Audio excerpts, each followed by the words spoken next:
Hello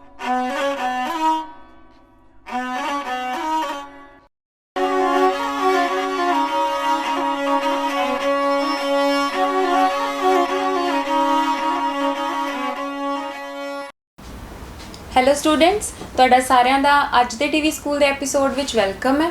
ਅੱਜ ਦੇ episode ਦੇ ਵਿੱਚ ਬੱਚੇ ਅਸੀਂ 10th ਕਲਾਸ ਦੀ ਸਾਇੰਸ ਦਾ second chapter that is acids, bases and salts ਪੜ੍ਹਨ ਜਾ ਰਹੇ ਹਾਂ।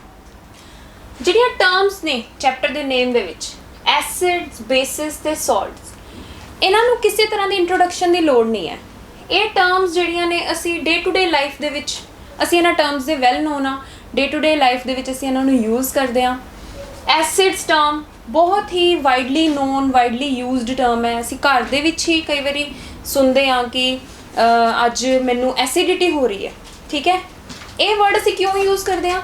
ਕਿਉਂਕਿ ਅਸੀਂ ਐਸਿਡ ਨਾਮ ਦਾ ਜਿਹੜਾ ਟਰਮ ਹੈ ਉਹਦੇ ਕੌਨਸੈਪਟ ਤੋਂ ਥੋੜ੍ਹੇ ਬਹੁਤ ਨੋਨ ਆ, ਠੀਕ ਹੈ। ਸਾਨੂੰ ਕੁਝ ਪਤਾ ਹੈ, ਕੁਝ ਆਈਡੀਆ ਹੈ ਕਿ ਐਸਿਡਸ ਕੀ ਹੁੰਦੇ ਨੇ। ਤਾਂ ਆਪਾਂ ਆਮ ਤੌਰ 'ਤੇ ਘਰ ਸੁਣਦੇ ਹਾਂ ਕਿ ਅੱਜ ਕੀ ਹੈ, ਸਾਨੂੰ ਐਸਿਡਿਟੀ ਹੋ ਰਹੀ ਹੈ, ਠੀਕ ਹੈ। ਇਸੇ ਤਰ੍ਹਾਂ ਬੇਸਿਸ ਨੇ। ਜਦੋਂ ਅਸੀਂ ਕਹਿੰਦੇ ਹਾਂ ਕਿ ਇੱਕ ਪਰਟੀਕੂਲਰ ਪਰਸਨ ਨੂੰ ਐਸਿਡਿਟੀ ਦੀ ਪ੍ਰੋਬਲਮ ਹੈ, ਅਸੀਂ ਉਹਨੂੰ ਕਹਿੰਦੇ ਹਾਂ ਕਿ ਤੂੰ ਕੋਈ ਬੇਸ ਕੰਜ਼ਿਊਮ ਕਰ, ਠੀਕ ਹੈ, ਤਾਂ ਕਿ ਤੇਰੀ ਜਿਹੜੀ ਐਸਿਡਿਟੀ ਦੀ ਪ੍ਰੋਬਲਮ ਹੈ ਉਹ ਥੋੜ੍ਹੀ ਰਿਲੀਫ ਹੋ ਜਾਏ। ਕੀ ਮਤਲਬ ਹੈ ਕਿ ਸਾਨੂੰ ਬੇਸਿਸ ਦਾ ਵੀ ਕੁਝ ਆਈਡੀਆ ਹੈ ਕਿ ਬੇਸਿਸ ਕੀ ਚੀਜ਼ ਹੈ, ਠੀਕ ਹੈ। ਇਸੇ ਤਰ੍ਹਾਂ ਸਾਲਟਸ ਜਿਹੜਾ ਐਸਾ ਕੌਨਸੈਪਟ ਹੈ ਜਿਸ ਨੂੰ ਕਿਸੇ ਵੀ ਇੰਟਰੋਡਕਸ਼ਨ ਦੀ ਲੋੜ ਨਹੀਂ ਹੈ। ਸਾਲਟ ਜਿਹੜਾ ਵਾਈਡਲੀ ਯੂਜ਼ਡ ਕੌਨਸੈਪਟ ਹੈ, ਵਾਈਡਲੀ ਯੂਜ਼ਡ ਟਰਮ ਹੈ, ਬਹੁਤ ਹੀ ਇੰਪੋਰਟੈਂਟ ਇੰਗਰੀਡੀਐਂਟ ਹੈ ਸਾਡੀ ਡੇ ਟੂ ਡੇ ਫੂਡ ਦਾ। ਜਿਹੜਾ ਸਾਲਟ ਅਸੀਂ ਖਾਂਦੇ ਹਾਂ, ਕਾਮਨ ਸਾਲਟ, ਉਹ ਇਹੀ ਸਾਲਟ ਹੈ। ਹੋਰ ਵੀ ਬਹੁਤ ਤਰ੍ਹਾਂ ਦੇ ਸਾਲਟਸ ਹੁੰਦੇ ਨੇ, ਲੇਕਿਨ ਸਭ ਤੋਂ ਬੇਸਿਕ ਐਗਜ਼ਾਮਪਲ, ਸਭ ਤੋਂ ਈਜ਼ੀ ਐਗਜ਼ਾਮਪਲ ਉਹੀ ਸਾਲਟ ਹੈ ਜਿਹੜਾ ਅਸੀਂ ਰੋਜ਼ ਕੰਜ਼ਿਊਮ ਕਰਦੇ ਹਾਂ।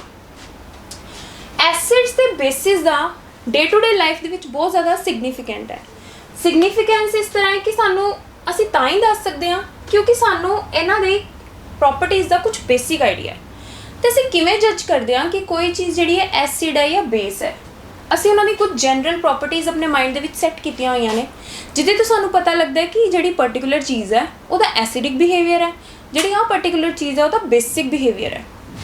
ਚਲੋ ਅਸੀਂ ਪਹਿਲਾਂ ਦੇਖਦੇ ਹਾਂ ਕਿ ਐਸਿਡਸ ਦੀ ਕੀ ਜਨਰਲ ਪ੍ਰੋਪਰਟੀਜ਼ ਨੇ ਜਿਹੜੀਆਂ ਸਾਡੇ ਮਾਈਂਡ ਦੇ ਵਿੱਚ ਸੈੱਟ ਨੇ। ਐਸਿਡਸ ਕੋਈ ਵੀ ਸਬਸਟੈਂਸ ਜਿਹਦਾ ਅਸੀਂ ਕਹਿੰਦੇ ਹਾਂ ਸੌਰ ਟੇਸਟ ਹੈ, ਸੌਰ ਟੇਸਟ ਜਾਂ ਟੈਂਗੀ ਟੇਸਟ ਹੈ, ਤਾਂ ਅਸੀਂ ਕਹਿੰਦੇ ਹਾਂ ਕਿ ਉਹ ਕੀ ਹੈ, ਐਸਿਡਿਕ ਬਿਹੇਵੀਅਰ ਹੈ। ਇਸੇ ਤਰ੍ਹਾਂ ਹੋਰ ਅਸੀਂ ਕੀ ਸੋਚਦੇ ਹਾਂ ਐਸਿਡ ਬਾਰੇ? ਜਦੋਂ ਅਸੀਂ ਟਰਮ ਐਸਿਡ ਆਪਣੇ ਮਾਈਂਡ ਦੇ ਵਿੱਚ ਲਿਆਉਂਦੇ ਹਾਂ, ਜਨਰਲ ਆਈਡੀਆ ਆਪਾਂ ਸੋਚਦੇ ਹਾਂ ਐਸਿਡ ਬਾਰੇ, ਤਾਂ ਹੋਰ ਕੀ ਆਉਂਦਾ ਸਾਡੇ ਮਾਈਂਡ ਦੇ ਵਿੱਚ? ਕਰੋਸਿਵ ਨੇਚਰ। ਕਰੋਸਿਵ ਦਾ ਮੀਨਿੰਗ ਕੀ ਹੈ ਕਿ ਜਦੋਂ ਇਹ ਜਿਹੜਾ ਐਸਿਡ ਹੈ ਕਿਸੇ ਵੀ ਚੀਜ਼ ਦੀ ਸਰਫੇਸ 'ਤੇ ਪੈਂਦਾ ਹੈ ਅਤੇ ਉਹਨੂੰ ਹਾਰਮ ਕਰਦਾ ਹੈ, ਠੀਕ ਹੈ, ਤਾਂ ਅਸੀਂ ਕਹਿੰਦੇ ਹਾਂ ਕਿ ਉਹਨੂੰ ਕਰੋਸਿਵ ਨੇਚਰ ਹੈ, ਉਹਨੂੰ ਹਾਰਮ ਕਰ ਰਿਹਾ ਜਿਸ ਵੀ ਸਰਫੇਸ ਦੇ ਉੱਤੇ ਇਹਨੂੰ ਅਸੀਂ ਪਾ ਰਹੇ ਹਾਂ, ਠੀਕ ਹੈ। ਇੱਕ ਹੋਰ ਬੇਸਿਕ ਆਈਡੀਆ ਸਾਨੂੰ ਆਉਂਦਾ ਹੈ ਕਿ ਜਿਹੜਾ ਐਸਿਡ ਹੈ ਉਹ ਇਲੈਕਟ੍ਰੀਸਿਟੀ ਨੂੰ ਕੰਡਕਟ ਕਰਦਾ ਹੈ, ਕੰਡਕਟਸ ਇਲੈਕਟ੍ਰੀਸਿਟੀ। ਤੇ ਇਹ ਕੁਝ ਬੇਸਿਕ ਪ੍ਰੋਪਰਟੀਜ਼ ਨੇ ਜਿਹੜੀਆਂ ਕਿ ਅਸੀਂ ਐਸਿਡਸ ਦੇ ਬਾਰੇ ਸੋਚਦੇ ਹਾਂ। ਹੁਣ ਬੇਸਿਸ ਬਾਰੇ ਕੀ ਸੋਚਦੇ ਹਾਂ ਅਸੀਂ? ਬੇਸਿਸ ਬਾਰੇ ਅਸੀਂ ਸੋਚਦੇ ਹਾਂ ਜਦੋਂ ਤਾਂ ਸਾਡੀਆਂ ਬੇਸਿਕ ਜਿਹੜੀਆਂ ਪ੍ਰੋਪਰਟੀਜ਼ ਸਾਡੇ ਮਾਈਂਡ ਦੇ ਵਿੱਚ ਆਉਂਦੀਆਂ ਨੇ ਉਹ ਇਹ ਹੈ ਕਿ ਸਾਡਾ ਇਹਦਾ ਬਿਟਰ ਟੇਸਟ ਹੈ, ਬਿਟਰ ਟੇਸਟ, ਕੌੜੇ ਹੁੰਦੇ ਨੇ, ਠੀਕ ਹੈ। ਹੋਰ ਕੀ ਹੋ ਸਕਦਾ ਹੈ? ਸੋਪੀ ਟੱਚ, ਸੋਪੀ ਟੱਚ। ਇਹਨਾਂ ਨੂੰ ਜਦੋਂ ਅਸੀਂ ਟੱਚ ਕਰਦੇ ਹਾਂ ਤਾਂ ਸਾਨੂੰ ਸੋਪੀ ਟੱਚ ਦਿੰਦੇ ਆ, ਠੀਕ ਹੈ। ਬੇਸਿਸ ਦੀ ਬਹੁਤ ਹੀ ਬੜੀ ਹੀ ਵਧੀਆ ਐਗਜ਼ਾਮਪਲ ਹੈ ਕਿ ਜਿਹੜਾ ਅਸੀਂ ਸੋਪਸ ਘਰ ਦੇ ਵਿੱਚ ਯੂਜ਼ ਕਰਦੇ ਹਾਂ। ਅਤੇ ਐਸਿਡਸ ਦੀ ਐਗਜ਼ਾਮਪਲਸ ਅਨਲਿਮਿਟਿਡ ਐਗਜ਼ਾਮਪਲਸ ਨੇ। ਸਾਡੇ ਖਾਣੇ ਦੇ ਵਿੱਚ ਹੀ ਕਈ ਤਰ੍ਹਾਂ ਦੇ ਐਸਿਡਸ ਹੁੰਦੇ ਨੇ। ਲੈਮਨ ਅਸੀਂ ਕੰਜ਼ਿਊਮ ਕਰਦੇ ਹਾਂ, ਔਰੇਂਜ ਕੰਜ਼ਿਊਮ ਕਰਦੇ ਹਾਂ, ਉਹਨਾਂ ਵਿੱਚ ਬਹੁਤ ਤਰ੍ਹਾਂ ਦੇ ਐਸਿਡਸ ਹੁੰਦੇ ਨੇ। ਇਸ ਤੋਂ ਇਲਾਵਾ ਮਿਨਰਲ ਐਸਿਡਸ, ਹਾਈਡਰੋਕਲੋਰਿਕ ਐਸਿਡ, ਆਪਾਂ ਕੈਮਿਸਟਰੀ ਪੜ੍ਹਦੇ ਹਾਂ, ਕੈਮਿਸਟਰੀ ਦੇ ਸਟੂਡੈਂਟਸ ਹਾਂ। ਹਾਈਡਰੋਕਲੋਰਿਕ ਐਸਿਡ ਅਸੀਂ ਬਹੁਤ ਵਾਰੀ ਨਾਮ ਸੁਣਿਆ, sulphuric acid, nitric acid, acetic acid, ਇਹ ਜਿਹੜੇ ਨਾਮ ਨੇ ਅਸੀਂ ਬਹੁਤ ਵਾਰੀ ਸੁਣੇ ਹੋਏ ਨੇ। ਇਸੇ ਤਰ੍ਹਾਂ ਸਾਲਟ ਹੈ, ਸੋਡੀਅਮ ਕਲੋਰਾਈਡ ਹੈ, ਪੋਟੈਸ਼ੀਅਮ ਕਲੋਰਾਈਡ ਹੈ, ਬਹੁਤ ਸਾਰੇ ਸਾਲਟਸ ਵੀ ਅਸੀਂ ਪੜ੍ਹਦੇ ਹਾਂ। ਅਤੇ ਇਹ ਸਾਡਾ ਬੇਸਿਕ ਆਈਡੀਆ ਹੈ ਐਸਿਡ, ਬੇਸਿਸ ਅਤੇ ਸਾਲਟਸ ਬਾਰੇ। ਹੁਣ ਬੱਚੇ ਹੁਣ ਜਦੋਂ ਅਸੀਂ ਇਹ ਤਾਂ ਸੀ ਕਿ ਸਾਡਾ ਡੇ ਟੂ ਡੇ ਲਾਈਫ ਦੇ ਵਿੱਚ ਕਾਮਨ ਲਾਈਫ ਦੇ ਵਿੱਚ ਐਸਿਡਸ ਬੇਸਿਸ ਦੇ ਸਾਲਟਸ ਬਾਰੇ ਕੀ ਵਿਚਾਰ ਹੈ। ਹੁਣ ਇੱਕ ਜਿਹੜਾ ਸਾਇੰਟਿਸਟ ਹੈ ਉਹਦੀ ਲਾਈਫ ਦੇ ਵਿੱਚ ਵੀ, ਤੇ ਹੁਣ ਆਪਾਂ ਕੈਮਿਸਟਰੀ ਪੜ੍ਹਦੇ ਹਾਂ, ਕੈਮਿਸਟਰੀ ਦੀ ਸਟੱਡੀ ਵਾਸਤੇ ਵੀ ਐਸਿਡ ਬੇਸਿਸ ਤੇ ਸਾਲਟਸ ਦਾ ਬਹੁਤ ਜ਼ਿਆਦਾ ਸਿਗਨੀਫਿਕੈਂਸ ਹੈ। ਅਸੀਂ ਹੁਣ ਇਹਨਾਂ ਦੀ ਡਿਟੇਲ 'ਚ ਸਟੱਡੀ ਕਰਨੀ ਹੈ। ਸਭ ਤੋਂ ਪਹਿਲਾਂ ਤਾਂ ਸਾਨੂੰ ਇਹ ਪਤਾ ਚੱਲਣਾ ਚਾਹੀਦਾ ਹੈ ਕਿ ਕਿਵੇਂ ਸਾਨੂੰ ਪਤਾ ਲੱਗੇਗਾ ਕਿ ਕੋਈ ਜਿਹੜਾ ਸਬਸਟੈਂਸ ਹੈ ਉਹ ਐਸਿਡ ਹੈ, ਬੇਸ ਹੈ, ਐਸਿਡ ਜਾਂ ਬੇਸ ਦੋਨਾਂ ਵਿੱਚੋਂ ਕੀ ਹੈ। ਠੀਕ ਹੈ, ਉਹ ਜਿਹੜੀ ਚੀਜ਼, ਉਹ ਜਿਹੜਾ ਸਬਸਟੈਂਸ ਜਿਹੜਾ ਸਾਨੂੰ ਦੱਸਦਾ ਹੈ ਕਿ ਕਿਹੜੀ ਪਰਟੀਕੂਲਰ ਚੀਜ਼ ਹੈ ਉਹ ਐਸਿਡਿਕ ਬਿਹੇਵੀਅਰ ਸ਼ੋ ਕਰ ਰਹੀ ਹੈ ਜਾਂ ਬੇਸਿਕ ਬਿਹੇਵੀਅਰ ਸ਼ੋ ਕਰ ਰਹੀ ਹੈ, ਉਸ ਚੀਜ਼ ਨੂੰ ਅਸੀਂ ਸਭ ਤੋਂ ਪਹਿਲਾਂ ਪੜਾਂਗੇ। ਉਸ ਚੀਜ਼ ਲਈ ਜਿਹੜੀ ਟਰਮ ਯੂਜ਼ ਹੁੰਦੀ ਹੈ ਉਹਨੂੰ ਅਸੀਂ ਕਹਿੰਦੇ ਹਾਂ ਇੰਡੀਕੇਟਰਸ। ਇੰਡੀਕੇਟਰ ਕੀ ਹੁੰਦਾ ਹੈ? ਇੰਡੀਕੇਟਰ ਇੱਕ ਐਸਾ ਸਬਸਟੈਂਸ ਹੁੰਦਾ ਹੈ ਜਿਹੜਾ ਕਿ ਜਦੋਂ ਐਸਿਡਸ ਜਾਂ ਬੇਸਿਸ ਦੇ ਕੰਟੈਕਟ ਵਿੱਚ ਆਉਂਦਾ ਹੈ ਤਾਂ ਆਪਣੀ ਕਲਰ ਜਾਂ ਫਿਰ ਆਪਣੀ ਸਮੈਲ ਜਾਂ ਫਿਰ ਆਪਣਾ ਟੇਸਟ ਜਿਹੜਾ ਉਹ ਚੇਂਜ ਕਰ ਲੈਂਦਾ ਹੈ, ਤਾਂ ਸਾਨੂੰ ਪਤਾ ਚੱਲਦਾ ਹੈ ਕਿ given particular thing is either acid ਔਰ ਬੇਸ। ਤਾਂ ਸਭ ਤੋਂ ਪਹਿਲਾਂ ਅਸੀਂ ਇਹੀ ਕਨਸੈਪਟ ਨੂੰ ਅੱਛੀ ਤਰ੍ਹਾਂ ਡਿਸਕਸ ਕਰਾਂਗੇ ਕਿ ਇੰਡੀਕੇਟਰਸ ਕੀ ਹੁੰਦੇ ਆ। So let's discuss the definition of indicators. So what are the indicators? Indicators are the substances that change their color or smell when come in contact with acids or bases are called indicators. Indicators ਕੀ ਹੁੰਦੇ ਨੇ? ਉਹ ਵਾਲੇ substances ਜਿਹੜੇ ਜਦੋਂ ਕਿਸੇ acid ਜਾਂ base ਦੇ contact ਵਿੱਚ ਆਉਂਦੇ ਆ ਤਾਂ ਆਪਣਾ ਕਲਰ ਜਾਂ ਸਮੈਲ ਚੇਂਜ ਕਰ ਲੈਂਦੇ ਆ, ਤਾਂ ਉਹਨਾਂ ਨੂੰ ਅਸੀਂ ਕੀ ਕਹਿੰਦੇ ਆ? ਇੰਡੀਕੇਟਰਸ। ਯਾਨੀ ਕਿ ਸਾਨੂੰ ਉਹਨਾਂ ਦੇ ਕਲਰ ਜਾਂ ਸਮੈਲ ਚੇਂਜ ਕਰਨ ਤੋਂ ਇੰਡੀਕੇਸ਼ਨ ਮਿਲ ਜਾਂਦੀ ਹੈ, ਸੰਕੇਤ ਮਿਲ ਜਾਂਦਾ ਹੈ ਕਿ ਕਿਹੜਾ ਜਿਹੜਾ ਆਪਾਂ ਕੋਈ ਵੀ ਸਬਸਟੈਂਸ ਅੰਡਰ ਆਬਜ਼ਰਵੇਸ਼ਨ ਰੱਖਿਆ ਉਹ ਐਸਿਡ ਹੈ ਜਾਂ ਬੇਸ ਹੈ। ਇਸ ਲਈ ਇਹਨਾਂ ਨੂੰ ਅਸੀਂ ਕੀ ਕਹਿੰਦੇ ਆ? Indicators, because they indicate the presence of acid ਔਰ ਬੇਸ। ਠੀਕ ਹੈ, ਹੁਣ ਇੰਡੀਕੇਟਰਸ ਜਿਹੜੇ ਨੇ ਉਹ ਚਾਰ ਤਰ੍ਹਾਂ ਦੇ ਨੇ। First of all is natural indicator. Natural indicators ਦੀ ਕੀ ਐਗਜ਼ਾਮਪਲ ਹੈ? ਫॉर एग्जांपल टर्मरिक, लिटमस, ਜਿਹੜੇ ਕਿ ਸਾਨੂੰ ਨੈਚੁਰਲ ਸੋਰਸਿਸ ਤੋਂ ਮਿਲਦੇ ਆ, ਨੇਚਰ ਤੋਂ, ਨੈਚੁਰਲੀ ਨੇਚਰ ਸੋਰਸਿਸ ਤੋਂ ਮਿਲਦੇ ਆ, that are natural indicators. Next is synthetic indicators. Synthetic indicators ਜਿਹੜੇ ਕਿ ਲੈਬ ਦੇ ਵਿੱਚ ਯੂਜ਼ ਹੁੰਦੇ ਨੇ, ਲੈਬ ਦੇ ਵਿੱਚ ਹੀ ਬਣਾਏ ਜਾਂਦੇ ਨੇ। For example methyl orange, फिनोल्फ्थलीन,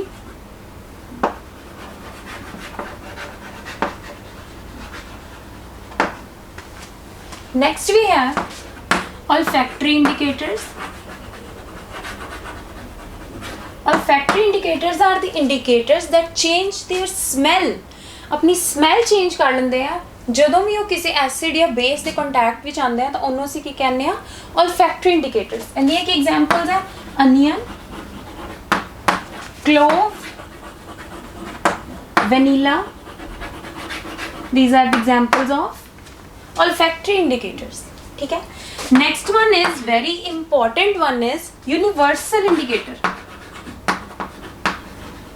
Universal indicator ਨੂੰ ਅਸੀਂ ਬਹੁਤ ਇਸ ਚੈਪਟਰ ਦੇ ਵਿੱਚ ਹੀ ਡਿਟੇਲ ਵਿੱਚ ਵੀ ਸਟੱਡੀ ਕਰਨਾ ਹੈ। ਹੁਣ ਅਸੀਂ ਦੇਖ ਲੈਂਦੇ ਹਾਂ ਕਿ ਯੂਨੀਵਰਸਲ ਇੰਡੀਕੇਟਰ ਕਿਹੜਾ ਹੈ? pH is the universal indicator. ਹੁਣ ਇਹ ਜਿਹੜੇ ਸਾਰੇ ਤਿੰਨੋਂ ਇਹਨਾਂ 4 ਵਿੱਚੋਂ ਜਿਹੜੇ 3 ਇੰਡੀਕੇਟਰਸ ਨੇ, that is natural, synthetic and olfactory indicators, ਇਹ ਸਿਰਫ ਸਾਨੂੰ ਦੱਸਦੇ ਆ ਕਿ ਜਿਹੜਾ ਸਬਸਟੈਂਸ ਅਸੀਂ ਐਨਾਲਾਈਜ਼ ਕਰ ਰਹੇ ਹਾਂ, ਓਬਜ਼ਰਵ ਕਰ ਰਹੇ ਹਾਂ, ਉਹ ਐਸਿਡ ਹੈ ਜਾਂ ਬੇਸ ਹੈ। ਜਿਹੜਾ ਯੂਨੀਵਰਸਲ ਇੰਡੀਕੇਟਰ ਹੈ pH ਹੈ ਜਿਹੜਾ, ਉਹ ਸਾਨੂੰ ਐਸਿਡ ਜਾਂ ਬੇਸ ਦੀ ਪ੍ਰੈਜ਼ੈਂਸ ਤੋਂ ਇਲਾਵਾ ਐਸਿਡ ਤੇ ਬੇਸ ਦੀ ਸਟਰੈਂਥ ਬਾਰੇ ਵੀ ਦੱਸਦਾ ਹੈ ਕਿ ਉਹਦੀ ਸਟਰੈਂਥ ਕਿੰਨੀ ਹੈ। ਇਹਦੇ ਵਿੱਚ ਡਿਫਰੈਂਟ ਕਲਰਸ ਹੁੰਦੇ ਨੇ, ਤੇ ਉਹ ਕਲਰ ਜਿਹੜੇ ਨੇ ਉਹ ਐਸਿਡ ਤੇ ਬੇਸ ਦੀ ਸਟਰੈਂਥ ਨੂੰ ਵੀ ਇੰਡੀਕੇਟ ਕਰਦੇ ਨੇ ਕਿ ਐਸਿਡ ਤੇ ਬੇਸ ਤਾਂ ਸਾਨੂੰ ਦੱਸ ਰਿਹਾ ਹੈ, ਸਾਥ ਦੇ ਸਾਥ ਉਹ ਸਾਨੂੰ ਇਹ ਵੀ ਦੱਸ ਰਿਹਾ ਹੈ ਕਿ ਉਹਦੀ ਸਟਰੈਂਥ ਕਿੰਨੀ ਹੈ, ਉਹ ਕਿੰਨਾ ਸਟਰੋਂਗ ਐਸਿਡ ਹੈ ਜਾਂ ਕਿੰਨਾ ਵੀਕ ਐਸਿਡ ਹੈ ਜਾਂ ਕਿੰਨਾ ਸਟਰੋਂਗ ਜਾਂ ਵੀਕ ਬੇਸ ਹੈ। ਠੀਕ ਹੈ, ਹੁਣ ਅਸੀਂ ਦੇਖਦੇ ਹਾਂ ਕਿ ਇਹ ਜਿਹੜੇ ਸਾਰੇ ਦੇ ਸਾਰੇ ਇੰਡੀਕੇਟਰਸ ਹੈ ਉਹ ਆਪਣਾ ਕਲਰ ਜਾਂ ਸਮੈਲ ਐਸਿਡ ਜਾਂ ਬੇਸ ਦੇ ਕੰਟੈਕਟ ਵਿੱਚ ਆਉਣ 'ਤੇ ਕਿਵੇਂ ਚੇਂਜ ਕਰਦੇ ਆ। ਤਾਂ ਹੁਣ ਅਸੀਂ ਦੇਖਦੇ ਹਾਂ ਕਿ ਡਿਫਰੈਂਟ ਇੰਡੀਕੇਟਰਸ ਨੇ ਜਿਹੜੇ ਉਹ ਐਸਿਡ ਤੇ ਬੇਸ ਦੀ ਕਿਵੇਂ ਸਾਨੂੰ ਇੰਡੀਕੇਸ਼ਨ ਦਿੰਦੇ ਆ, ਕਿਵੇਂ ਉਹਨਾਂ ਦੀ ਪ੍ਰੈਜ਼ੈਂਸ ਨੂੰ ਫਾਈਂਡ ਕਰਨ ਵਿੱਚ ਸਾਡੀ ਹੈਲਪ ਕਰਦੇ ਆ। सब तो पहला ਅਸੀਂ पढ़े सी नैचुरल इंडिकेटर्स। नैचुरल इंडिकेटर्स 'ਚ पहला आंदा है लिटमस। लिटमस सानू एक तरह के फ्लावर्स तो मिलता है। लिटमस सोल्यूशन जे ब्लू है तो ब्लू लिटमस सोल्यूशन ਅਸੀਂ एक एसिड ਦੇ ਵਿੱਚ ਪਾਉਂਦੇ ਆ ਤਾਂ ਉਹਦਾ ਕਲਰ ਰੈੱਡ ਹੋ ਜਾਂਦਾ ਹੈ। ਯਾਨੀ ਕਿ ਜਿਹੜੇ ਐਸਿਡਸ ਨੇ ਉਹ ਬਲੂ ਲਿਟਮਸ ਨੂੰ ਕੀ ਕਰ ਦਿੰਦੇ ਨੇ, ਰੈੱਡ ਕਰ ਦਿੰਦੇ ਨੇ, ਤੇ ਜਿਹੜੇ ਬੇਸਿਸ ਨੇ ਉਹ ਰੈੱਡ ਲਿਟਮਸ ਨੂੰ ਕੀ ਕਰ ਦਿੰਦੇ ਆ, ਬਲੂ। ਠੀਕ ਹੈ, ਲਿਟਮਸ ਸੋਲੂਸ਼ਨ ਸਾਨੂੰ ਦੋ ਕਲਰਸ ਵਿੱਚ ਮਿਲਦਾ ਹੈ, ਰੈੱਡ ਲਿਟਮਸ ਤੇ ਬਲੂ ਲਿਟਮਸ। ਜਿਹੜੇ ਐਸਿਡਸ ਨੇ ਉਹ ਬਲੂ ਲਿਟਮਸ ਨੂੰ ਰੈੱਡ ਕਰ ਦਿੰਦੇ ਆ ਤੇ ਜਿਹੜੇ ਰੈੱਡ ਲਿਟਮਸ ਨੂੰ ਬਲੂ ਕਰ ਦਿੰਦੇ ਆ ਉਹ ਬੇਸਿਸ ਹੁੰਦੇ ਆ। ਠੀਕ ਹੈ, ਨੈਕਸਟ ਵੀ ਹੈਵ ਟਰਮਰਿਕ ਯਾਨੀ ਕਿ ਹਲਦੀ। हल्दी जो किसी एसिड के कंटैक्ट में आती है तो वो कलर में कोई चेंज नहीं होता, जबकि जो हल्दी किसी बेस के कंटैक्ट में आती है तो वह कलर जोड़ा है वो रैडिश ब्राउन हो जाता है। इनकी एग्जाम्पल असी आम तौर पर घर भी देखते हैं, जेकर साडे बर्तन के उत्ते या साडे किसी क्लोथ्स के उपर टर्मरिक के स्टेन्स होंगे हैं तो जो असी इनू अपने सोप के नाल वॉश करते हैं, सोप जोड़ा कि मैं पहले ही कहा सी बेसिक नेचर का होंदा है, सोप के नाल जो असी उन्होंने वॉश करने की कोशिश करते हैं, स्टेन नू रिमूव करने की कोशिश करते हैं तो उस सरफेस का जोड़ा कलर है वो रेडिश ब्राउन हो जाता है। तो उत्थों की सानू की इंडिकेशन मिलती है कि जोड़ा सोप असी यूज़ कर रहे हैं वो बेसिक नेचर है जो कि टर्मरिक नाल कंटैक्ट में आके उनका येलो कलर जोड़ा है उन्होंने रेडिश ब्राउन में कन्वर्ट कर रहे हैं। Next is onion which we had studied under the category of olfactory indicators, that is it changes its smell। So onion जो प्याज जोड़ा है वो एसिड के कंटैक्ट में आता है तो उन्होंने कोई इफेक्ट नहीं पैंदा, सेम रहता, वो कोई चेंज नहीं होता, नो चेंज। जो बेस के कंटैक्ट में आता है तो लूजिस स्मैल, अपनी जी स्मैल है वो खो देता है। Similarly we have vanilla. Vanilla जो एसिड के कंटैक्ट में आता है तो ये कोई चेंज नहीं होता, तो जो वो किसी बेस के कंटैक्ट में आता है तो अपनी स्मैल लूज कर देता है। Next we have synthetic indicators. First one is phenolphthalein. Phenolphthalein जोड़ा है वो कलरलैस होंदा है इंडिकेटर, तो जो एसिड के कंटैक्ट में आता है तो भी वो कलरलैस ही रहता है, तो जो किसी बेस के कंटैक्ट में आता है तो फिनोल्फथिलीन का कलर है जोड़ा वो पिंक हो जाता है। ठीक है, it changes its colour from colourless to pink. Next we have methyl orange. Methyl orange का अपना कलर ऑरेंज होंदा है, ऑरेंज कलर की डाई, तो जो ये एसिड के कंटैक्ट में आती है तो यदा कलर रैड हो जाता है, ऑरेंज टू रैड हो जाता है, तो जो मिथाइल ऑरेंज बेस के कंटैक्ट में आता है तो इनका कलर येलो हो जाता है। ठीक है, so this is the list जिहदे नाल सानू पता लगता है कि केड़ा इंडिकेटर किस तरह अपने विच चेंज लिया के अपने कलर या अपनी स्मैल में चेंज लिया के सानू दसदा है कि जिहड़ा सबसटैंस असीं स्टडी कर रहे हैं वो एसिड है या बेस है। ठीक है, ये सी बच्चे साडी basic study, basic knowledge acid ते बेस के कॉन्सैप्ट बारे। हुण असीं पढ़ना है एसिड्स ते बेस के 1 बाय 1 कैमिकल प्रॉपर्टीज़ नूं। इंडिकेटर्स के कॉन्सैप्ट नूं होर वधिया तरीके नाल समझण वास्ते, उहदी अंडरस्टैंडिंग होर वधिया करन वास्ते एक बहुत ही इंटरस्टिंग इलस्ट्रेशन हुण असीं पढ़न जा रहे हैं। Let's read it. You are provided with 3 test tubes. One of them contains distilled water and the other 2 contain an acidic and a basic solution respectively. You are given only red litmus paper. How will you identify the contents? ठीक है, की कह रहे हैं, कहता कि तुहाडे कोल 3 test tubes हैं, एक टेस्ट ट्यूब दे विच डिस्टिल्ड वाटर है ते बाकी टेस्ट ट्यूब दे विच एक विच एसिडिक सोल्यूशन है तो एक विच बेसिक सोल्यूशन है। ठीक है, हुण तुहानूं सिर्फ रैड लिटमस पेपर्स प्रोवाइड किए गए हैं तो तुसीं फाइंड करना है कि किहड़ी टेस्ट ट्यूब दे विच की कंटेंट है, यानी कि किहड़ी टेस्ट ट्यूब विच डिस्टिल्ड वाटर है, किहदे विच एसिड है तो किहदे विच बेस है। देखो सब तो पहला सानूं गिवन की है, ओनली रैड लिटमस। सानूं सिर्फ रैड लिटमस जिहड़ा है वो गिवन है, जिहदे नाल असीं इन्हां तिन्नां दी आइडेंटिफिकेशन करनी है, यानी कि distilled water, acidic and basic solution. पहला असीं रिकॉल कर लीए कि रैड लिटमस का की चेंज आता है जो किसी भी एसिडिक या बेसिक सोल्यूशन के कंटैक्ट में आता है। सब तो पहला जो डिस्टिल्ड वाटर है वो न्यूट्रल है, यानी कि ना वो एसिड है तो ना ही वो बेस है, यानी कि पहले ही असीं अपने माइंड क्लीयर कर लिए कि जो रैड लिटमस का डिस्टिल्ड वाटर के उत्ते इंपैक्ट है वो कुछ भी नहीं होएगा। ठीक है, फिर आती गल एसिड ते बेसिक सोल्यूशन की। जो असीं लिस्ट बनाई सी उहदे विच असीं की देखिया सी कि जिहड़े रैड लिटमस ने वो बेसिक सोल्यूशनस नूं, यानी कि बेसिस नूं रैड लिटमस की करते हैं, वो ब्लू जिहड़ा बेसिस है सॉरी वो रैड लिटमस नूं ब्लू टर्न कर देंगे हैं। ठीक है, तो असी की किया कि एसिडिक सोल्यूशन ते रेड लिटमस का कोई इंपैक्ट नहीं है। ठीक है, हुण फस्ट ऑफ ऑल की करांगे, साडे कोल 3 टेस्ट ट्यूब्स है, बेस है, एक विच एसिड है तो एक विच वाटर है, डिस्टिल्ड वाटर है, वाटर विच इज डिस्टिल्ड। हजे सानू नहीं पता, हजे सानू नहीं पता कि किहड़ी टेस्ट ट्यूब दे विच की कंटेंट है। ठीक है, सब तो पहला असीं की करांगे, ए रेड लिटमस नू तीनों टेस्ट ट्यूब्स दे विच असीं डिप करांगे। ठीक है, ते जेड़े टेस्ट ट्यूब दे विच इहदा कलर ब्लू हो गया, मान लो फस्ट विच या सैकेंड विच या थर्ड विच किसी भी एक विच अगर उहदा रेड लिटमस का कलर ब्लू हो गया तो उत्थे सानू क्लीयर हो जाएगा कि जिहड़ा वो टेस्ट ट्यूब है उनदे विच की है बेसिक सोल्यूशन। मान लो साडे विच इहदे विच की है जिहड़ा रेड लिटमस जदों असीं पेपर डिप कीता तो उनका कलर की है ब्लू हो गया, तो इहदा विच की आइडेंटिफाई हो गया कि ये बेस है। हुण यह जिहड़ी टेस्ट ट्यूब है साडे कोल एलिमीनेट होगी। हुण साडे कोल सिर्फ बचियां 2 टेस्ट ट्यूब्स जिन्हां विच हुण असीं देखना है कि किहदे विच एसिड है ते किहदे विच डिस्टिल्ड वाटर है। ठीक है, हुण जिहड़ा यह टेस्ट ट्यूब दे विचों जदों असीं डिप करके रेड लिटमस नूं ब्लू बना दिता तो हुण वो रेड तो बन गया ब्लू लिटमस पेपर। ठीक है, हुण वो ब्लू लिटमस पेपर असीं इन्हां दोनों टेस्ट ट्यूब्स दे विच जिहड़ा वो डिप करांगे।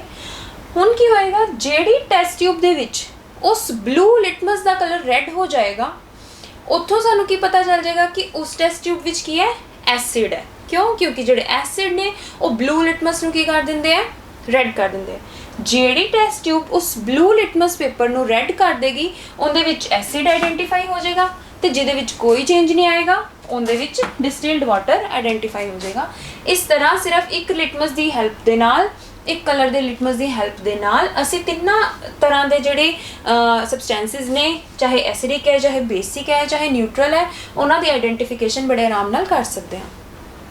After the indication of acids and base, now let's study the chemical properties of acids and base. First property is reaction with metals. Acids ते base metals दे नाल किद्दां react करदे ने? जदों भी कोई एसिड मैटल नाल रिएक्ट करता है तो वो सॉल्ट बनाता है तो हाइड्रोजन गैस इवॉल्व होती है। ठीक है, for example H2SO4 that is sulphuric acid, when it reacts with zinc that is metal, ZnSO4 यानी कि zinc sulphate and hydrogen gas is evolved. Basically ये हो की रहा है, फस्ट चैप्टर दे विच जदों आपां कैमिकल रिएक्शन दीयां टाइप्स कीतियां सी तो उनदे विच असीं एक टाइप कीती सी डिसप्लेसमेंट रिएक्शन। तो इत्थे बेसिकली वही हो रहा है कि जिहड़ा जिंक है वो की कर रहा है सल्फ्यूरिक एसिड विचों हाइड्रोजन नूं की कर रहा है, डिसप्लेस कर रहा है। ठीक है, तो जिहड़ा ये अपना एसिड है, एसिड विचों जिहड़ा हाइड्रोजन है वो डिसप्लेस हो जाएगा, जिंक उन्होंने डिसप्लेस कर देगा तो खुद वो प्लेस से आ जाएगा तो सॉल्ट बन जाएगा जिंक सल्फेट, तो जी हाइड्रोजन गैस है ये इवॉल्व हो जाएगी। ठीक है, ये इवॉल्व हो जाएगी। हुण इत्थे बड़ा ही इंपॉर्टेंट क्वेश्चन आता है कि सब तो पहला तो सीधा तुहानूं क्वेश्चन पूछा जा सकता है कि मैटल्स दे नाल एसिड्स दे की रिएक्शन है। ठीक है, उनदे विच तुसीं सिंपली पहला दस देना है कि जिहड़ा एसिड है वो मैटल नाल रिएक्ट करके सॉल्ट ते हाइड्रोजन गैस नूं फॉर्म करता है। ठीक है, उस तो बाद की हो सकता है, उस तो बाद तुहानूं पुछ सकते हैं कि जदों एक एसिड मैटल दे नाल रिएक्ट करता है तो जिहड़ी गैस इवॉल्व हुंदी है तुसीं उनदी प्रेजेंस नूं किवें जज करोगे, किवें पता लगाओगे कि किहड़ी गैस जिहड़ी है वो इवॉल्व हो रही है। ठीक है, तो इत्थे जिहड़ी हाइड्रोजन गैस इवॉल्व हो रही है इहदी प्रेजेंस नूं टेस्ट करन दा जिहड़ा एक तरीका है वो ये है कि जदों यह गैस फॉर्म हुंदी है तो असीं एक बर्निंग जिहड़ी कैंडल है वो जदों इहदे कोल लैके जाने आ तां की हुंदा है तां वो पॉप साउंड दे नाल बर्न करदी है। जिहड़ी हाइड्रोजन गैस है उनके नेड़े जदों जिस भी रिएक्शन मटीरियल दे विच, जिस भी सिस्टम दे विच असीं ये रिएक्शन कंडक्ट करा रहे हैं ਉਹਦੇ ਵਿੱਚ ਉਹਦੇ ਰਿਜ਼ਲਟ ਦੇ ਤੌਰ ਤੇ ਹਾਈਡਰੋਜਨ ਗੈਸ ਤਾਂ ਨਿਕਲਣੀ ਹੈ। ਠੀਕ ਹੈ, ਉਹਦੀ ਟੈਸਟ ਆਪਾਂ ਕਿਵੇਂ ਕਰਨਾ ਹੈ ਕਿ ਅਸੀਂ ਇੱਕ ਬਰਨਿੰਗ ਕੈਂਡਲ ਉਹਦੇ ਕੋਲ ਜਦੋਂ ਲੈ ਕੇ ਜਾਵਾਂਗੇ ਤਾਂ ਪੌਪ ਸਾਊਂਡ ਨਾਲ ਬਰਨ ਕਰੇਗੀ। ਇਸ ਤੋਂ ਸਾਨੂੰ ਪਤਾ ਚੱਲਦਾ ਹੈ ਕਿ ਜਦੋਂ ਐਸਿਡ ਤੇ ਮੈਟਲ ਰਿਐਕਟ ਕਰਦੇ ਆ ਤਾਂ ਹਾਈਡਰੋਜਨ ਗੈਸ ਇਵੋਲਵ ਹੁੰਦੀ ਹੈ। ਜਾਂ ਫਿਰ ਡਾਇਰੈਕਟ ਸਾਨੂੰ ਪੁੱਛਿਆ ਜਾ ਸਕਦਾ ਹੈ ਕਿ ਹਾਈਡਰੋਜਨ ਜਿਹੜੀ ਗੈਸ ਹੈ ਉਹਦੀ ਪ੍ਰੈਜ਼ੈਂਸ ਨੂੰ ਟੈਸਟ ਕਰਨ ਦਾ ਕੀ ਤਰੀਕਾ ਹੈ? ਇਹ ਤਰੀਕਾ ਹੈ ਕਿ ਜਦੋਂ ਅਸੀਂ ਉਹਦੇ ਨੇੜੇ ਇੱਕ ਬਰਨਿੰਗ ਕੈਂਡਲ ਲੈ ਕੇ ਜਾਂਦੇ ਹਾਂ ਤੇ ਉਹ ਪੌਪ ਸਾਊਂਡ ਨਾਲ ਬਰਨ ਕਰਦੀ ਹੈ, ਠੀਕ ਹੈ। ਤਾਂ ਇਹ ਹੈ ਜਿਹੜੀ ਹਾਈਡਰੋਜਨ ਗੈਸ ਦੀ ਪ੍ਰੈਜ਼ੈਂਸ ਨੂੰ ਟੈਸਟ ਕਰਨ ਦੀ ਟੈਕਨੀਕ ਹੈ। ਨੈਕਸਟ ਹੈ ਬੇਸਿਸ। ਬੇਸਿਸ ਯਾਨੀ ਕਿ NaOH ਬੇਸ ਹੈ। ਜਦੋਂ ਉਹ ਮੈਟਲ ਦੇ ਨਾਲ ਰਿਐਕਟ ਕਰ ਰਿਹਾ, ਅਗੇਨ ਹਾਈਡਰੋਜਨ ਗੈਸ ਇਵੋਲਵ ਹੋ ਰਹੀ ਹੈ ਤੇ ਸੋਡੀਅਮ ਜ਼ਿੰਕੇਟ ਬਣ ਰਿਹਾ, ਠੀਕ ਹੈ। So this is the reaction of base with metal. Again hydrogen gases evolved during this reaction also. Next reaction is the reaction of acid with metal carbonate or metal bicarbonate, that is hydrogen carbonate. ਹੁਣ ਅਸੀਂ ਦੇਖਣਾ ਹੈ ਕਿ ਜਿਹੜੇ acids ਨੇ ਉਹ metal carbonate ਜਾਂ bicarbonate ਦੇ ਨਾਲ ਕਿੱਦਾਂ ਰਿਐਕਸ਼ਨ ਕਰਦੇ ਆ। Similarly, reaction they undergo similar kind of reaction when the acids react with metal carbonate or bicarbonate or hydrogen carbonate. So when metal carbonate or hydrogen carbonate reacts with acid ਤਾਂ respective salt form ਹੁੰਦਾ ਹੈ ਤੇ carbon dioxide gas evolve ਹੁੰਦੀ ਹੈ ਤੇ water formation ਹੁੰਦੀ ਹੈ, ਠੀਕ ਹੈ। ਸੋ ਹੁਣ ਅਸੀਂ ਇਹਨੂੰ ਦੇਖਦੇ ਹਾਂ ਕਿਹੜੀ ਰਿਐਕਸ਼ਨ ਕਿਸ ਤਰ੍ਹਾਂ ਹੋ ਰਹੀ ਹੈ। ਮੈਟਲ ਕਾਰਬੋਨੇਟ ਦੇ ਨਾਲ ਪਹਿਲਾਂ ਦੇਖਦੇ ਹਾਂ ਕਿਸ ਤਰ੍ਹਾਂ ਰਿਐਕਸ਼ਨ ਹੋ ਰਹੀ ਹੈ। ਸੋਡੀਅਮ ਕਾਰਬੋਨੇਟ ਜਿਹੜਾ ਹੈ ਜਦੋਂ ਇਹਦੀ ਐਸਿਡ ਦੇ ਨਾਲ ਰਿਐਕਸ਼ਨ ਹੋਏਗੀ ਤਾਂ ਰਿਸਪੈਕਟਿਵ ਸਾਲਟ ਬਣਨਾ ਹੈ, ਸੋਡੀਅਮ ਦਾ ਸਾਲਟ ਬਣਨਾ ਹੈ, ਠੀਕ ਹੈ। ਯਾਨੀ ਕਿ NaCl ਫਾਰਮ ਹੋਏਗਾ ਪਲੱਸ ਕਾਰਬਨ ਡਾਈਆਕਸਾਈਡ ਤੇ ਵਾਟਰ ਤਾਂ ਉਸੇ ਤਰ੍ਹਾਂ ਫਾਰਮ ਹੋਣੇ ਹੀ ਆ, ਠੀਕ ਹੈ। ਬੈਲੈਂਸਿੰਗ ਅਸੀਂ ਦੇਖ ਲੈਂਦੇ ਹਾਂ 2 here and 2 here. ਸੋ ਜਦੋਂ ਮੈਟਲ ਕਾਰਬੋਨੇਟ ਹੈ ਐਸਿਡ ਦੇ ਨਾਲ ਰਿਐਕਸ਼ਨ ਕਰਦਾ ਹੈ ਤਾਂ ਉਹਦਾ ਮੈਟਲ ਦਾ ਰਿਸਪੈਕਟਿਵ ਸਾਲਟ ਫਾਰਮ ਹੋ ਗਿਆ ਤੇ ਕਾਰਬਨ ਡਾਈਆਕਸਾਈਡ ਉਸੇ ਤਰ੍ਹਾਂ ਤੇ ਵਾਟਰ ਲਿਕੁਇਡ ਫਾਰਮ ਦੇ ਵਿੱਚ ਤੇ ਗੈਸ ਜਿਹੜੀ ਹੈ ਕਾਰਬਨ ਡਾਈਆਕਸਾਈਡ ਇਵੋਲਵ ਹੋਏਗੀ, ਠੀਕ ਹੈ। So this is the reaction of metal carbonate with the acid. Now we'll study the reaction of metal bicarbonate with the acid. ਇਹਦਾ ਹੀ ਸੋਡੀਅਮ ਦਾ ਹੀ ਅਸੀਂ ਬਾਈਕਾਰਬੋਨੇਟ ਲੈ ਲੈਂਦੇ ਹਾਂ NaHCO3 plus HCl, that is hydrochloric acid. इसे metal का respective salt form होएगा NaCl plus carbon dioxide से वाटर फॉर्मेशन उसी तरह होनी होनी है, ठीक है। Carbon dioxide gas and water. ਹੁਣ ਜਦੋਂ ਅਸੀਂ ਰਿਐਕਸ਼ਨ ਇਸ ਤੋਂ ਪਿਛਲੀ ਕੀਤੀ ਸੀ reaction of acid with the metal, ਉਹਦੇ ਵਿੱਚ ਅਸੀਂ ਕਿਹਾ ਸੀ ਕਿ ਹਾਈਡਰੋਜਨ ਗੈਸ ਜਿਹੜੀ ਹੈ ਉਹ ਇਵੋਲਵ ਹੁੰਦੀ ਹੈ ਤੇ ਉਹਦੀ ਪ੍ਰੈਜ਼ੈਂਸ ਨੂੰ ਟੈਸਟ ਕਰਨ ਵਾਸਤੇ ਬਰਨਿੰਗ ਕੈਂਡਲ ਦਾ ਅਸੀਂ ਟੈਸਟ ਪਰਫਾਰਮ ਕੀਤਾ ਸੀ ਕਿ ਬਰਨਿੰਗ ਕੈਂਡਲ ਨੂੰ ਅਸੀਂ ਉਹਦੇ ਨੇੜੇ ਲੈ ਕੇ ਜਾਵਾਂਗੇ ਤਾਂ ਉਹ ਪੌਪ ਸਾਊਂਡ ਨਾਲ ਬਰਨ ਕਰੇਗੀ। ਇਸੇ ਤਰ੍ਹਾਂ ਹੁਣ ਇੱਥੇ ਗੈਸ ਨਿਕਲ ਰਹੀ ਕਾਰਬਨ ਡਾਈਆਕਸਾਈਡ, ਇਹਦੀ ਪ੍ਰੈਜ਼ੈਂਸ ਦੀ ਵੀ ਟੈਸਟ ਹੈ। ਇਹਦੀ ਪ੍ਰੈਜ਼ੈਂਸ ਦਾ ਕੀ ਟੈਸਟ ਹੈ ਕਿ ਜਦੋਂ ਅਸੀਂ ਇਹਨੂੰ ਲਾਈਮ ਵਾਟਰ ਵਿੱਚੋਂ ਪਾਸ ਕਰਾਉਂਦੇ ਹਾਂ, lime water that is calcium hydroxide, ਜਦੋਂ ਕਾਰਬਨ ਡਾਈਆਕਸਾਈਡ ਨੂੰ ਲਾਈਮ ਵਾਟਰ ਵਿੱਚੋਂ ਪਾਸ ਕਰਾਇਆ ਜਾਂਦਾ ਹੈ, lime water which is the common name for calcium hydroxide, ਤਾਂ ਕੀ ਫਾਰਮ ਹੁੰਦਾ ਹੈ calcium carbonate and then white precipitates form ਹੁੰਦੇ ਨੇ, ਮਿਲਕੀ ਕਰ ਦਿੰਦਾ ਉਹਨੂੰ। white precipitates form ਹੁੰਦੇ ਹੈ, white precipitates of calcium carbonate। ਇਹਨਾਂ white precipitation ਦੀ formation ਦੇ ਨਾਲ ਹੀ ਕਾਰਬਨ ਡਾਈਆਕਸਾਈਡ ਜਿਹੜੀ ਇਵੋਲਵ ਹੋ ਰਹੀ ਹੈ ਉਸ ਗੈਸ ਦੀ ਪ੍ਰੈਜ਼ੈਂਸ ਦਾ ਇਹ ਟੈਸਟ ਹੈ ਕਿ whenever this gas ਜਿਹੜੀ ਕਿ ਐਸਿਡ ਤੇ ਮੈਟਲ ਕਾਰਬੋਨੇਟ ਦੀ ਰਿਐਕਸ਼ਨ ਦੇ ਨਾਲ ਨਿਕਲੀ ਹੈ, ਇਵੋਲਵ ਹੋਈ ਹੈ, ਉਹਨੂੰ ਜਦੋਂ ਅਸੀਂ ਲਾਈਮ ਵਾਟਰ ਵਿੱਚੋਂ ਪਾਸ ਕਰਾਉਂਦੇ ਹਾਂ ਤਾਂ ਵਾਈਟ ਪ੍ਰੈਸਿਪੀਟੇਟਸ ਫਾਰਮ ਹੁੰਦੇ ਨੇ ਕੈਲਸ਼ੀਅਮ ਕਾਰਬੋਨੇਟ ਤੇ।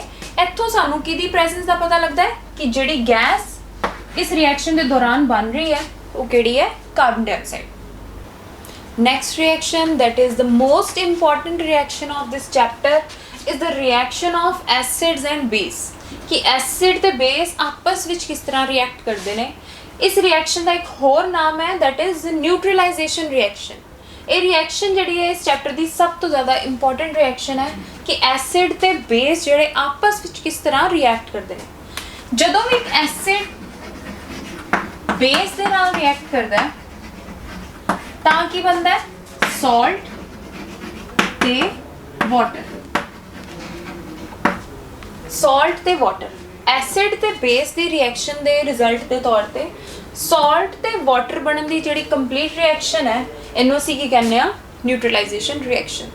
the reaction of acid and base resulting in the formation of salt and water is known as neutralization reaction.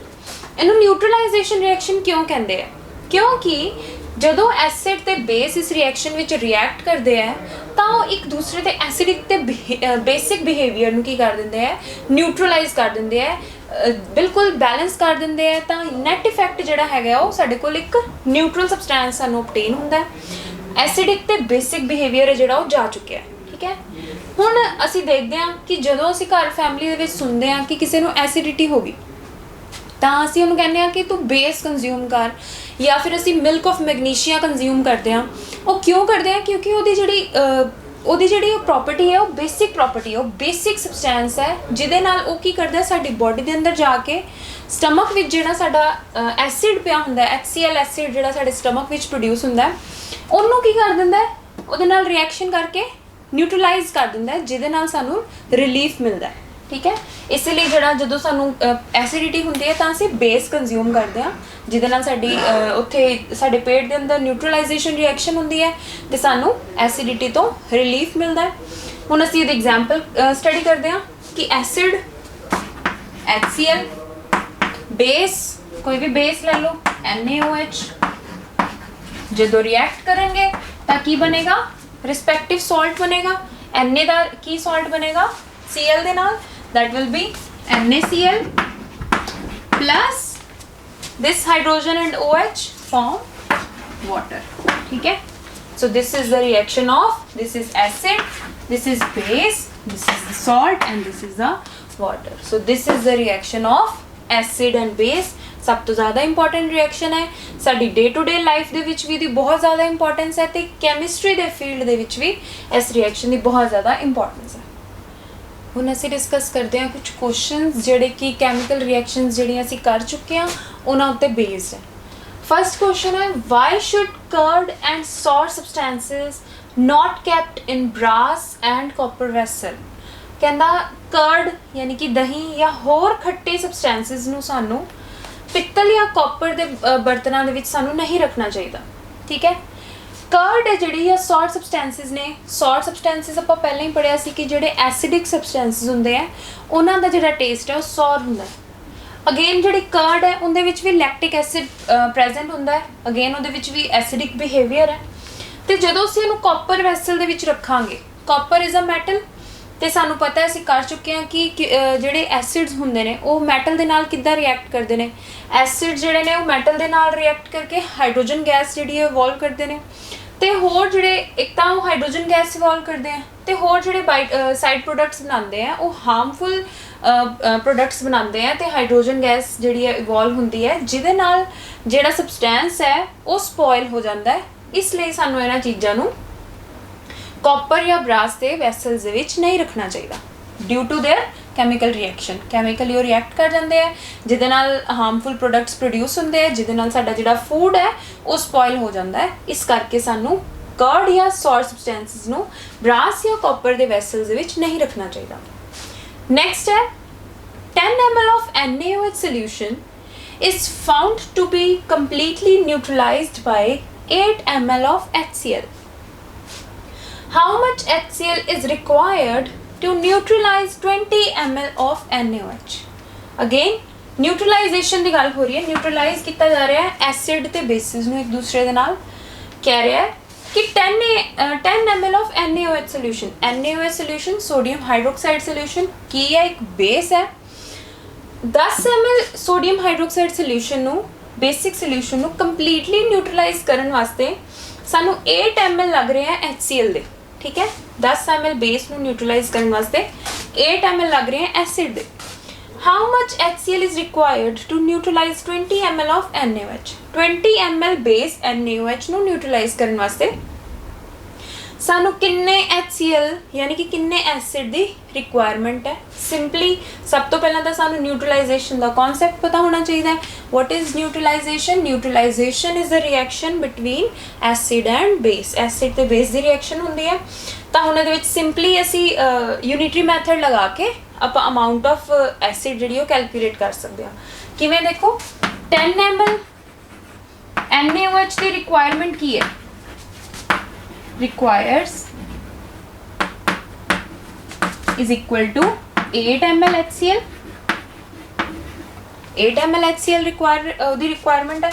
1 ml the Ki requirement ਹੋਏਗੀ 8/10 ਤੇ 20 ml ਦੀ ਕੀ ਰਿਕੁਆਇਰਮੈਂਟ ਹੋਏਗੀ 8/10 multiply by 20 that is 16 ml HCl। so 20 ml base यानी कि sodium hydroxide ਨੂੰ neutralise ਕਰਨ ਵਾਸਤੇ completely ਸਾਨੂੰ 16 ml ਜਿਹੜਾ ਐਸਿਡ ਹੈ ਉਹ ਲੈਣਾ ਪਏਗਾ। Next chemical reaction is reaction of metallic oxide with acids. ठीक है, जो मेटैलिक ऑक्साइड रिएक्ट करता है एसिड दे नाल तां की फॉर्म होंदा है सॉल्ट ते वाटर। ठीक है, when metallic oxide reacts with an acid it forms salt and water। for example, we take the example of copper oxide and acid HCl। what is formed? respective salt, metal da salt banega CuCl2 plus water। balancing कर लेते हैं। ठीक है, so this is the reaction between metallic oxide and acid। ठीक है, ਜਦੋਂ ਵੀ metallic oxide acid ਦੇ ਨਾਲ ਰਿਐਕਸ਼ਨ ਕਰਦਾ ਹੈ ਤਾਂ ਸਾਲਟ ਬਣਦਾ ਹੈ ਤੇ ਵਾਟਰ ਬਣਦਾ ਹੈ। ਠੀਕ ਹੈ, ਹੁਣ ਅਸੀਂ ਅਗਰ ਇਹਨੂੰ ਧਿਆਨ ਨਾਲ ਦੇਖੀਏ ਤਾਂ ਇਹ ਰਿਐਕਸ਼ਨ ਜਿਹੜੀ ਹੈ ਉਹ ਨਿਊਟਰਲਾਈਜੇਸ਼ਨ ਰਿਐਕਸ਼ਨ ਨੂੰ ਕੁਝ ਰਿਜ਼ੈਂਬਲ ਕਰ ਰਹੀ ਹੈ, ਕਿਉਂਕਿ ਉੱਥੇ ਵੀ ਜਦੋਂ ਐਸਿਡ ਤੇ ਬੇਸ ਦੀ ਆਪਸ ਵਿੱਚ ਰਿਐਕਸ਼ਨ ਹੁੰਦੀ ਹੈ ਤਾਂ ਸਾਲਟ ਤੇ ਵਾਟਰ ਬਣਦਾ ਹੈ। ਠੀਕ ਹੈ, ਹੁਣ ਇੱਥੇ ਵੀ ਸਾਲਟ ਤੇ ਵਾਟਰ ਦੀ ਫਾਰਮੇਸ਼ਨ ਹੋ ਰਹੀ ਹੈ। ਠੀਕ ਹੈ, ਤੇ ਲੈਫਟ ਹੈਂਡ ਸਾਈਡ यानी कि रिएक्टेंट्स वाली साइड ते साडे कोल एसिड भी है। ਇਹਦਾ मतलब ਜਿਹੜੀ दूसरी स्पीशीज़ साडे कोल रिएक्टेंट्स ਦੇ ਵਿੱਚ प्रेजेंट है ਉਹ ਜ਼ਰੂਰ ਹੀ ਕੀ ਹੋਏਗੀ बेसिक ਹੋਏਗੀ, ਤਾਂ ਹੀ ਉਹ ਐਸਿਡ ਦੇ ਨਾਲ ਰਿਐਕਟ ਕਰਕੇ ਸਾਲਟ ਤੇ ਵਾਟਰ ਦੀ ਫਾਰਮੇਸ਼ਨ ਕਰ ਰਹੀ ਹੈ। ਠੀਕ ਹੈ, ਇਸ ਤੋਂ ਸਾਨੂੰ ਕੀ ਪਤਾ ਚੱਲਦਾ ਹੈ ਕਿ ਜਿਹੜੇ ਮੈਟੈਲਿਕ ਆਕਸਾਈਡਸ ਹੁੰਦੇ ਨੇ ਉਹਨਾਂ ਦੀ ਨੇਚਰ ਕੀ ਹੁੰਦੀ ਹੈ basic. So they are also known as basic oxides. ਠੀਕ ਹੈ, ਕਿਵੇਂ ਸਾਨੂੰ ਆਈਡੀਆ ਹੋਇਆ क्योंकि ਜਿਹੜੀ ਅਸੀਂ ਨਿਊਟਰਲਾਈਜੇਸ਼ਨ ਰਿਐਕਸ਼ਨ ਕੀਤੀ ਹੈ ਉਹਦੇ ਵਿੱਚ ਵੀ similar products that is salt ਤੇ ਵਾਟਰ ਫਾਰਮ ਹੁੰਦੇ ਆ ਤੇ ਰਿਐਕਟੈਂਟ ਸਾਈਡ ਤੇ ਵੀ ਸਾਡੇ ਕੋਲ ਐਸਿਡ ਪ੍ਰੈਜ਼ੈਂਟ ਹੈ ਤੇ ਐਸਿਡ ਨਾਲ ਜ਼ਰੂਰ ਹੀ ਕਿਸੇ ਬੇਸ ਨੇ ਰਿਐਕਸ਼ਨ ਕੀਤੀ ਹੋਣੀ ਹੈ ਤਾਂ ਹੀ ਸਾਡੇ ਕੋਲ ਸਾਲਟ ਤੇ ਵਾਟਰ ਦੀ ਫਾਰਮੇਸ਼ਨ ਹੋਈ ਹੈ। ਤਾਂ ਦਿਸ ਇੰਪਲਾਈਜ਼ ਵਾਟ ਕਿ ਜਿਹੜਾ ਇਹ ਮੈਟੈਲਿਕ ਆਕਸਾਈਡ ਹੈ ਜਿਹਦੀ ਰਿਐਕਸ਼ਨ ਅਸੀਂ ਐਸਿਡ ਦੇ ਨਾਲ ਕਰਾ ਰਹੇ ਹਾਂ ਜ਼ਰੂਰ ਹੀ ਉਹਦੀ ਜਿਹੜੀ ਹੋਏਗੀ ਨੇਚਰ ਉਹ ਬੇਸਿਕ ਹੋਏਗੀ। Therefore metallic oxides are also known as basic oxides, ਜਾਂ ਫਿਰ ਅਸੀਂ ਕਹਿ ਸਕਦੇ ਹਾਂ ਕਿ ਇਹਨਾਂ ਦੀ ਜਿਹੜੀ ਨੇਚਰ ਹੈ ਉਹ ਕੀ ਹੁੰਦੀ ਹੈ ਬੇਸਿਕ। ਠੀਕ ਹੈ, ਸੋ ਐਸੀ reaction of metallic oxides with acids. ਹੁਣ ਅਸੀਂ ਕਰਾਂਗੇ reaction of non metallic oxides with bases. So next we are up to the reactions of non-metallic oxide with base। ਹੁਣ ਅਸੀਂ non-metallic oxide ਨੂੰ base ਦੇ ਨਾਲ react ਕਰਾਣਾ ਹੈ ਤਾਂ ਕਿੱਦਾਂ reaction ਹੋਏਗੀ? ਇਹਦੀ basic reaction ਕੀ ਹੈ? non-metallic oxide ਜਦੋਂ base ਦੇ ਨਾਲ reaction ਕਰਦਾ ਹੈ, base ਨਾਲ reaction ਕਰਕੇ ਇਹ ਕੀ form ਕਰਦਾ ਹੈ? salt and water। ਠੀਕ ਹੈ, ਹੁਣ ਆਪਾਂ examples ਲੈ ਲੈਂਦੇ ਹਾਂ। नॉन मैटेलिक ऑक्साइड दी एग्जांपल ले लेने आपां कार्बन डाइऑक्साइड, बेस दी एग्जांपल ले लेने आपां कैल्शियम हाइड्रोक्साइड। ते फॉर्मेशन की होनी है सॉल्ट दी, तो कैल्शियम दा सॉल्ट है जिहड़ा वो फॉर्म होएगा ते वाटर फॉर्म होएगा। ठीक है, so this is the reaction of non metallic oxide with base which is resulting in the formation of salt and water. Again ਹੁਣ ਅਸੀਂ ਜਦੋਂ ਇਸ ਰਿਐਕਸ਼ਨ ਨੂੰ ਧਿਆਨ ਨਾਲ ਦੇਖਦੇ ਹਾਂ ਤਾਂ ਇਹ ਵੀ ਜਿਹੜੀ ਰਿਐਕਸ਼ਨ ਹੈ ਉਹ ਨਿਊਟਰਲਾਈਜੇਸ਼ਨ ਰਿਐਕਸ਼ਨ ਦੇ ਨਾਲ ਰਿਜ਼ੈਂਬਲ ਕਰ ਰਹੀ ਹੈ। ਕਿਉਂ? ਕਿਉਂਕਿ ਬੇਸ ਦੇ ਨਾਲ ਕੋਈ ਚੀਜ਼ ਰਿਐਕਟ ਕਰਕੇ ਸਾਲਟ ਤੇ ਵਾਟਰ ਫਾਰਮ ਕਰ ਰਹੀ ਹੈ। ਠੀਕ ਹੈ, ਤੇ ਨਿਊਟਰਲਾਈਜੇਸ਼ਨ ਰਿਐਕਸ਼ਨ ਨਾਲ ਬੇਸ ਦੇ ਨਾਲ ਐਸੀ ਕਿਹੜੀ ਚੀਜ਼ ਨੇ ਰਿਐਕਟ ਕੀਤਾ ਸੀ ਕਿ ਸਾਲਟ ਤੇ ਵਾਟਰ ਫਾਰਮ ਹੋਈ ਸੀ? ਬੇਸ ਦੇ ਨਾਲ ਇੱਕ ਐਸਿਡ ਨੇ ਰਿਐਕਟ ਕੀਤਾ ਸੀ ਤਾਂ ਹੈ ਜਿਹੜਾ ਉਹ ਸਾਡੇ ਕੋਲ ਸਾਲਟ ਤੇ ਵਾਟਰ ਫਾਰਮ ਹੋਏ ਸੀ। ਹੁਣ ਆਪਾਂ ਐਗਜ਼ਾਮਪਲ ਵੱਲ ਦੇਖਦੇ ਹਾਂ। ਬੇਸ ਅਗੇਨ ਸਾਡੇ ਕੋਲ ਹੈਗਾ, ਠੀਕ ਹੈ, ਤੇ ਰਿਐਕਟੈਂਟ ਸਾਈਡ ਤੇ ਬੇਸ ਹੈ, ਪ੍ਰੋਡਕਟ ਸਾਈਡ ਤੇ ਸਾਲਟ ਤੇ ਵਾਟਰ ਦੀ ਫਾਰਮੇਸ਼ਨ ਹੋ ਰਹੀ ਹੈ। ਠੀਕ ਹੈ, ਇਹਦਾ ਮਤਲਬ ਰਿਐਕਟੈਂਟ ਸਾਈਡ ਤੇ ਬੇਸ ਦੇ ਨਾਲ ਜਿਹੜੀ ਸਪੀਸ਼ੀਜ਼ ਅਸੀਂ ਲੈ ਰਹੇ ਹਾਂ that is here non metallic oxide, ਉਹ ਜ਼ਰੂਰ ਹੀ ਕੀ ਹੋਏਗੀ, ਐਸਿਡਿਕ ਨੇਚਰ ਦੀ ਹੋਏਗੀ। ਤਾਂ ਹੀ ਉਹਨੇ ਬੇਸ ਦੇ ਨਾਲ ਰਿਐਕਸ਼ਨ ਕਰਕੇ ਕੀ ਫਾਰਮ ਕਰਤਾ ਆਪਣੇ ਕੋਲ, ਸਾਲਟ ਤੇ ਵਾਟਰ। ਠੀਕ ਹੈ, ਇਸ ਤਰ੍ਹਾਂ ਸਾਨੂੰ ਪਤਾ ਲੱਗਦਾ ਹੈ ਕਿ ਜਿਹੜੇ ਨਾਨ ਮੈਟੈਲਿਕ ਆਕਸਾਈਡਸ ਨੇ ਉਹਨਾਂ ਦੀ ਨੇਚਰ ਕੀ ਹੁੰਦੀ ਹੈ, ਐਸਿਡਿਕ ਨੇਚਰ।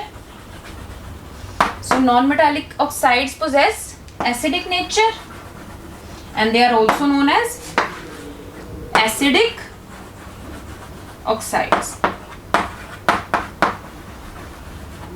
ਸੋ ਇਹਨਾਂ ਦੋ ਰਿਐਕਸ਼ਨਸ ਤੋਂ ਪਹਿਲੀ ਕਿਹੜੀ ਰਿਐਕਸ਼ਨ ਸੀ, ਮੈਟੈਲਿਕ ਆਕਸਾਈਡ ਦੀ ਰਿਐਕਸ਼ਨ ਸੀਗੀ ਐਸਿਡਸ ਦੇ ਨਾਲ, ਤੇ ਹੁਣ ਅਸੀਂ ਰਿਐਕਸ਼ਨ ਕੀਤੀ ਹੈ ਨਾਨ ਮੈਟੈਲਿਕ ਆਕਸਾਈਡ ਦੀ ਬੇਸਿਸ ਦੇ ਨਾਲ। ਇਹਦੇ ਤੋਂ ਸਾਨੂੰ ਕੀ ਪਤਾ ਲੱਗਿਆ ਕਿ ਜਿਹੜੇ ਨਾਨ ਮੈਟੈਲਿਕ ਆਕਸਾਈਡਸ ਹੁੰਦੇ ਨੇ ਉਹ ਐਸਿਡਿਕ ਨੇਚਰ ਦੇ ਹੁੰਦੇ ਨੇ, ਤੇ ਜਿਹੜੇ ਮੈਟੈਲਿਕ ਆਕਸਾਈਡਸ ਹੁੰਦੇ ਨੇ ਉਹ ਬੇਸਿਕ ਨੇਚਰ ਦੇ ਹੁੰਦੇ ਨੇ, ਤੇ ਉਹਨਾਂ ਨੂੰ ਬੇਸਿਕ ਆਕਸਾਈਡਸ ਵੀ ਕਿਹਾ ਜਾਂਦਾ ਹੈ, ਤੇ ਜਿਹੜੇ ਨਾਨ ਮੈਟੈਲਿਕ ਆਕਸਾਈਡਸ ਨੇ ਉਹਨਾਂ ਨੂੰ ਐਸਿਡਿਕ ਆਕਸਾਈਡਸ ਵੀ ਕਿਹਾ ਜਾਂਦਾ ਹੈ।